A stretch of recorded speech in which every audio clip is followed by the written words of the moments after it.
Thank you guys for tuning in to another episode of You Doing It Wrong. My name is Brandon, and I'm glad to be back another month. Last month, me and my brothers Keith and Jeremy, we were talking about relationships. I was excited to have that conversation with them. I appreciate just their candid, their openness, their vulnerableness, just to have such a conversation as that. So if you haven't had an opportunity, please check it out. Available on iTunes, Google Play, Spotify, and the visuals are up on YouTube as well. But towards the end of that conversation that we had, my brother Keith had a challenging question for me. He says, we're having a conversation about relationships, but you don't have any ladies to talk about it.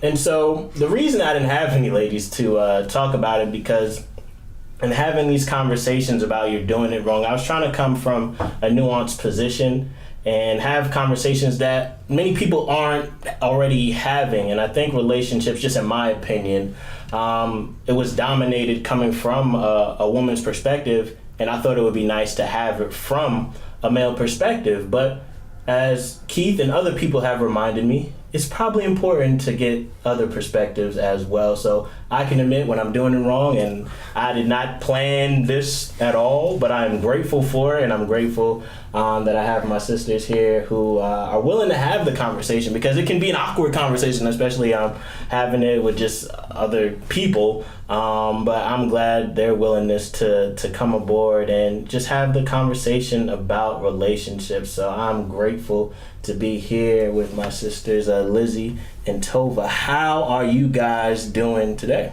Good. Great. Yeah. Good. Are you? And like I said, thank y'all for being so willing to come and do this, because it's weird having to approach someone, because, you know, the potential of rejection of like, hey, you know, they may not want to do this, especially talking about such a sensitive topic as this. But I wanted to have real conversations and talk about things and just be open and vulnerable with them, because we don't always get them right all the time, especially when it comes to relationships. And that's kind of how I wanted to start this off. When I originally approached Lizzie, she was telling me that, hey, she was having a conversation with some of her friends about relationships and how this is a topic that dominates, you know, their lives. But why is it such a topic that dominates the majority of our lives, talking about relationships? I mean, I think it's because we're just wired that way. It's in our DNA from birth. Even scientifically, we crave a relationship with our parents, siblings, if siblings are in the picture, other kids, like you watch babies play with other babies. So I think it's just from birth that's there. Would you say there's a reason why that is? So it just essentially you're saying it's innate? Yeah. So I mean, I believe that God is the creator of everything, and the whole reason humanity exists is because he created us for community with him, in relationship with him. So if we're made, and you'll hear it like in the image of God, if we're made in the image of God, it makes sense for us to be made like he is in craving that relationship. What are your thoughts on that, Toby? I definitely agree that it's something that's in us, that God put in us when he designed us. And I think about that song, I forgot the name of it, but it basically says, like a bride waiting for her groom. And so, like, I think, like, one reason why, you know, women want, you know, that relationship with a man, because it's symbolic of, like, our relationship with God. And so, yeah. So what would you say, because this is what I was trying to challenge Keith and Jeremy with. So I understand that we come from a biblical worldview, but those who may be watching may not. And so what would be their foundation for a relationship? So how will we, even though I know it's kind of hard because we share biblical worldviews, but for those who say, I don't believe the Bible, I don't believe this, that, and the third, how will we respond to them? Because whether you believe in God or you don't, relationships are everywhere, but what is the foundation for that if you're not a believer? I would say evolution is probably the answer. Usually that comes up. I mean, whether you believe in microevolution or evolution or just strictly adaptation, you're going to have changes over time, right? So there's altruism where you, like the parent would sacrifice for the child in order for the population to continue to increase. So it would be wired in your brains. I think that would be the answer for that. And I agree. I just think God is responsible for it. Okay. What about you? To make sure I have the question right, you're asking, like, for someone who's not a believer, why do they desire a relationship? Yeah, so what I'm arguing, just full disclosure, that you would have to come from a biblical worldview to truly understand relationships, because if you're not coming from that worldview, what is the basis of your, I guess you would just say tradition, what's been passed down to me. But I wouldn't think that is sufficient, because then we can set what we want a relationship to be. And that's kind of what we see in our society today, that a relationship can be what I so desire it to be, that I can be in a relationship where it's not, I don't have to commit to this individual. I can be in a relationship with, and I don't want to go too far down the road, but I can be in a relationship with someone of the same sex, or I can be in a relationship with multiple individuals. And so if we're not slaying the foundation of where relationships come from and why they are, then we just do what we want. And I think the end result comes to a society which we see now, where commitment to somebody else is not a premium. And if we don't start with the biblical basis that God is in a committed relationship with us and we're to reflect that, then I can just be with anybody and there's no commitment to it. And we see, how that degrades the family system from top to bottom. So if we don't get what's going on in Genesis, we see the family unit just decay. So what I'm asking is, if someone doesn't come from that worldview, then what would they say? Because at the end of the day, like I was telling them earlier, where I didn't necessarily want this to be like an overtly Christian podcast, but I want people to think critically. So if you're someone out there who doesn't believe in the Bible, and clearly you talk about relationships, you can't go anywhere without TV, music, everywhere is talking about relationships. But what's your standard of a relationship? Because a lot of times, and like I said, when we had the conversation before, even though I know some time has passed, towards the end of the conversation, we were talking about the surviving R. Kelly thing. And so we see broken relationship, but that comes from what? There's no foundation set. Like you said, we're made in the image of God. So if that's not my foundation, then I can just degrade a woman any way that I want. But I think that's what happens when you don't start from that foundation, that God is a relational being and desires us to be in relationship with him. So if you don't start from that paradigm, then I can just make any rules that I want. And so, like I said, when having a conversation, I just wanted to make sure that we are laying that a foundation. So hopefully those who are listening again can just think critically about it. But I did have one question, especially for you, Tova. So we've had interactions, but we haven't had just anything in depth. So I don't know anything about your upbringing. Did you grow up in a 2-parent household? Did you have brothers and sisters? How was that for you? Because I think that is where we first see a relationship, especially with our parents, and it affects how we go out and go through relationships in our daily lives. So how was that growing up for you and your relationships with your parents and your upbringing? No. Before I answer that, can I answer your first one? Go ahead, sorry. So I think at our core, as human beings, we don't want to be alone, and we want to be loved, and that's one reason why we desire a relationship. And I think our basis for that, if it's not coming from a biblical standpoint, is looking around us. What do we see? Even what do we see in nature? A lot of animals, they're usually not alone, or they end up flocking together at some point if they are alone. But you go out on the street, you go to the store, you look on TV, you see people in relationships, you see celebrities in relationships, and so it's one of those comparison things, oh, this person has this many friends, I want this, or oh, this person has a wife, I want this. So and then just to talk about me, so from Jacksonville, North Carolina, the 910, not Fayetteville. And I am one of 3 girls. Oh, wow. I'm the youngest. So my older sister, she's 13 years older than me. And then the next sister, my middle sister, she's 11 years older than me. Oh, so you're the baby. Yes. Oh, wow. Yes. And so what that meant was basically when I was in elementary school, that's when they were in college. So I was pretty much the only child, essentially. I had both parents in the home. both worked. Dad works on cars. Mom works at a middle school as a receptionist. And I say my mom was more so involved in things. Like, she was always going to my games because I did sports. She was at award ceremonies and all that. And I gotta say, like, not that my dad was in the picture, he was. It's just like, I wish he was at those things too, to show that he loved me.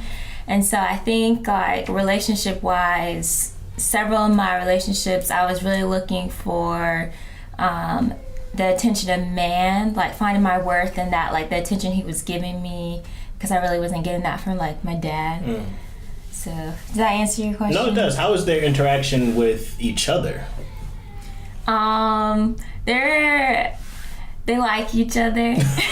I don't want to throw my parents under the bus. Well, I guess I'll say, how did their relationship affect you?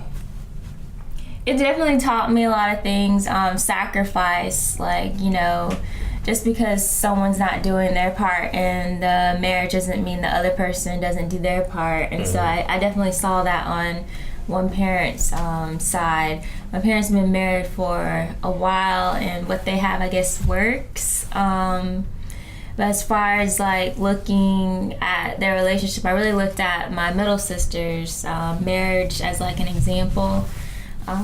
She's happily married. I don't know how long they've been together, but they have a son who's, how old is he gonna be, 7 soon? So they've been married for a while.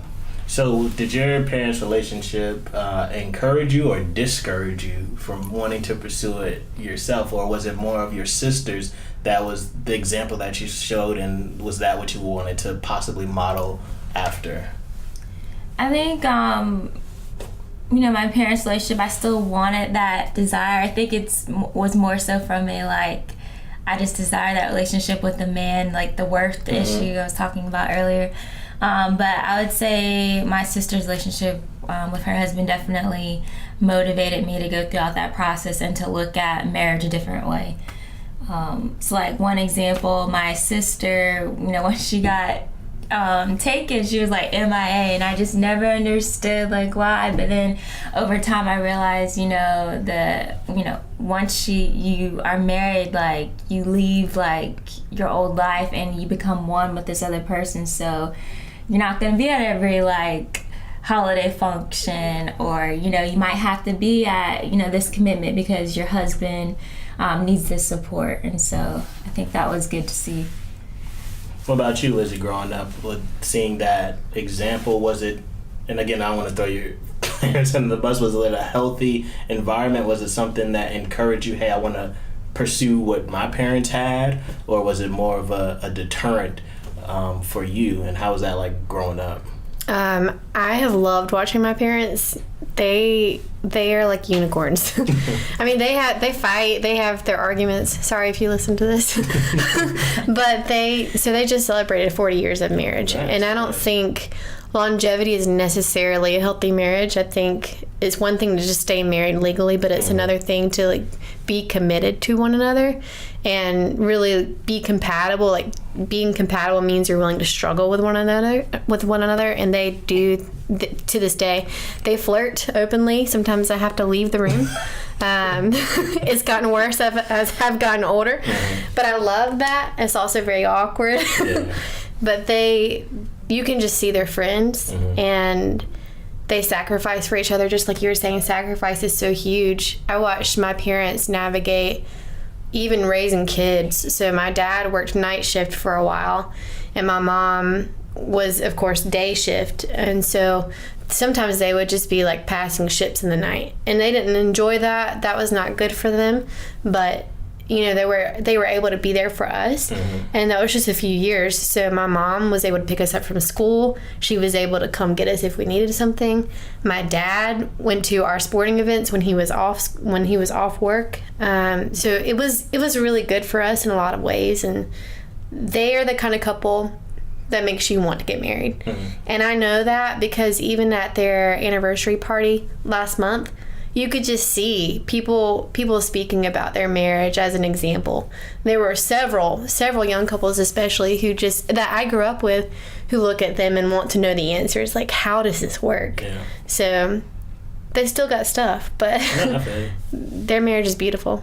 You said something that, correct me if I'm wrong, was it your mother worked day shift, your father worked night shift? So career was very big, and then having to balance that with family. Now, knowing you two, just career-oriented individuals, how does that work? And again, not to put your business out there, Lizzie, but you are single, and Toby, you are in a relationship. How you guys balance that, starting with you, Lizzie, you know, having a career and then also desiring a relationship at the same time. How has it been juggling and navigating that? Well, it's easy when you're super single. Just practically, it is easy. We were talking about the other day, actually, you said something about, you know, would you even have time to date? No, not with the way I live now. But because I'm super single, I can enjoy that. So I don't see, like, the absence of marriage as a loss. I see it as a gain of singleness, right? And that it hasn't always been like that. And there's some days where, you know, it sucks, to be honest with you. Yeah. But it's been easier for me to pursue my personal goals, whether that is with education, whether it's with my small business with lettering, whether it's vocally with music. I have time to do those things because I'm on my own. I get to choose how to run my household. I get to choose how to allocate my time. I spend more time with my community group and people from church, or even just friends outside of that, because I'm single and I crave marriage. I want to have kids, but I've come to the point where I trust God with how he's made me, and I think that he really has given me my singleness as a gift, because when I have been in dating relationships, I wasn't pursuing my gifts. I wasn't pursuing my career or anything like that because of my parents. So since a young child, I've seen marriage. They got married at 18 and 19. The ring I'm wearing today, my dad gave to her when she was 13. He was 14. So I always imagined that I would get married young, have kids young. It did not happen. I'm 27. So it's just not something that God has designed for me. But I know that when it does happen, if that's something he's created for me, that I'm going to be a better wife, because I know what I'm good at. I know what I'm not good at. I know how to run things in my house. I know what I can't run in my house. And it will be easier for me to communicate those things to my prospect. And I appreciate that. I'm looking more like expectations once you are married, because I feel like there is kind of this double standard with a man when they have a family and kids. It's not like career or family, but I feel like a lot of times with women, when they get married, they have kids, it's either, you know, I've got to stay in the house versus wanting to pursue a career. And I feel like sometimes there's a real tension of a woman who's wanting to pursue her career, but has a family. And sometimes I've heard it before where it's like the career woman will either like look down on the woman who stays at home, or even the woman who stays at home may resent staying at home because she had her own goals and dreams. Like, what are your expectations? Say you get married, say you have kids, and you've got these dreams, but it's like family. And I guess, again, just to be real transparent, so me and Mylena have a daughter.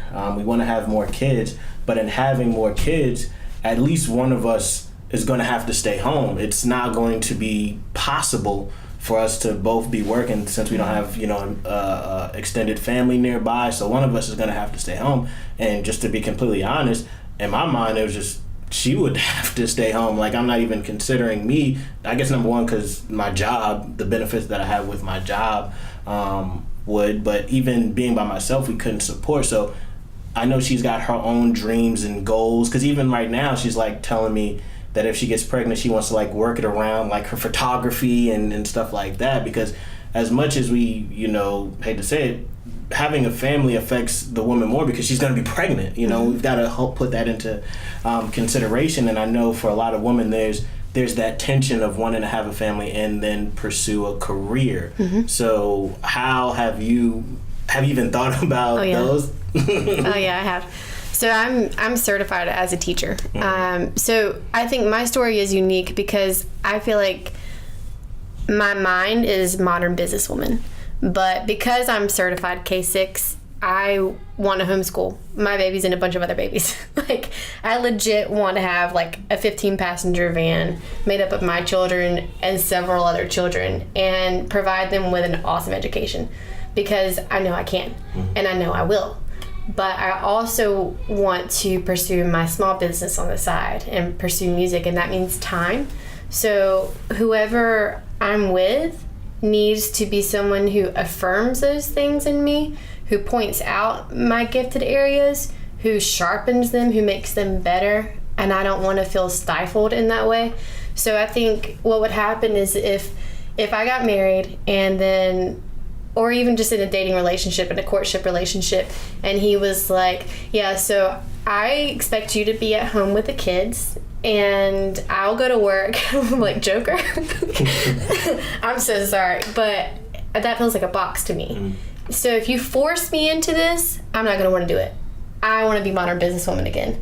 But if you with me process that and see the different options, because it's not in the Bible. Well, it is in the Bible in one way. So like, women care for their children, and it even says like, they're to stay at home. But I think the context is really important of that. Like, be available to your child, for your family, be a provider for your family in a certain way. And if my family is in the picture for like with kids, my business is second priority to that. So if that means I sacrifice more time with that for my family, that's a decision that we make together, because he will have to make sacrifices as well. But if he's not willing to help with the chores or to sit with the kids and hang out, or even take them for a day, like if I do homeschool, there's gotta be some balance between that. But I'm not going to be forced into it. I just won't do it. What about you, Tamba? So I definitely still want to have a career as well as raise kids, and this is something Keith, who's right there. Shout out to Keith helping with the yes. visuals. We definitely talked about it, and we're definitely on the same page with it. And I think that's something very important to talk about when you're first dating. Like, you need to know what you want first of all, and then if you're not gonna agree on that, then that's a big life decision.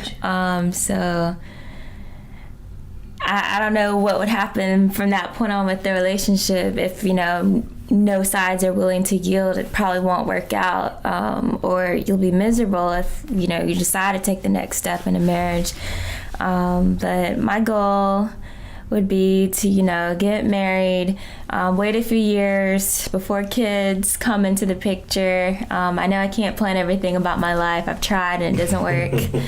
And then once kids come, like, hopefully the career I have at that time will be supportive of like kids. Like, let's say I'm a professor. I could have my kid in the office. So, fun side note, my mom, she actually brought me to her interview to the job she still has now. She's about to retire. In my little car seat thing. I guess it was nap time for me or something, because I wasn't disruptive. But I aspire to that. Like, my mom did it. She was able to make it to my stuff after school. So I just look at it. She can do it, I can do it. Mm-hmm. And you mentioned Keith, who's in the room, and like I said, shout out to Mr. Keith helping us out. You guys are here because of Keith, and like I said, you are in a relationship. But what was it that attracted you to Keith? What was it about him? I think you said take your time for it. Right. That's all the accolades. See how I set you up, Keith? Make sure I crop this one out. Yo, my world don't stop when the beats commence. Said I'm climbing up this ladder just to get over this fence and run far, far away from the games people play. In this melancholy modern day music, Malay, touche. Pussy cats with lives to spare that kick in your heart, nice as hell. Yeah, be aware, beware. I hate to see you less a liver or worse. Polar bear, winter time, catch the river. Now that's cold, and like that, now that's old. Didn't buy the last copy of this, now that's old. It's the pepper on your salt, my dudes. I grind it out, and the answer to